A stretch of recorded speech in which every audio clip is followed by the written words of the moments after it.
Hello family, শুভ দুপুর।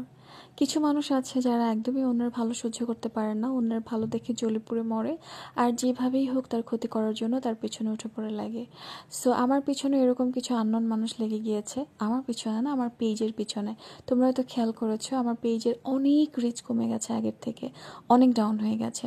So as you guys are my family, তোমরা please এই ব্যাপারটা একটু দেখো, একটু বেশি বেশি করে শেয়ার করে দিও, আর আগের মতো যেন আবার রিচ বাড়তে শুরু করে একটু একটু করে, ইনশাল্লাহ। যাই হোক, তোমরা এই দিনকারের একটা লাইভ থেকে ভিডিও ক্লিপ নিয়ে, স্ক্রিনশট নিয়ে আমাকে অনেকেই কমেন্ট করেছিলে, আপু এই দিনকারের একটা ব্লগ আপলোড করো, ভিডিও আপলোড করো। সো ফাইনালি তোমরা বলেছো, আর আমি কি করে কথা ফেলি বলো তো। সেদিন চলে গিয়েছিলাম টিএসসি মোড়ে, শাহবাগে, অনেক কাজ ছিল। একটা ট্রেডমিল কেনার উদ্দেশ্যে গিয়েছিলাম, আরও টুকটাক কাজ ছিল। অ্যান্ড সেখানে গিয়ে এই তো কনসার্টে যাওয়ারও প্ল্যান ছিল, এটা বলতে ভুলে গেছি। সো আমি আইসক্রিম নিলাম, বাতাবি লেবু নিলাম, চুড়ি কিনলাম, এগুলো তোমাদের সাথে আর শেয়ার করা হলো না সময় স্বল্পতার জন্য।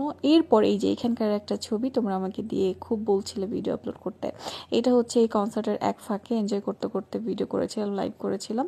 তারপর বাসায় ফেরার পথেই তো একটুখানি চা খেলাম, একটুখানি কী খেলাম, কলা খেলাম। তারপরে এই তো মজা করতে করতে একা একা বাসায় চলে যাচ্ছি। লাইফ ইজ বিউটিফুল, যতটা সম্ভব লাইফকে এনজয় করতে হবে নিজের মতো করে, পজিটিভলি। এই তো। So Allah Hafiz for today.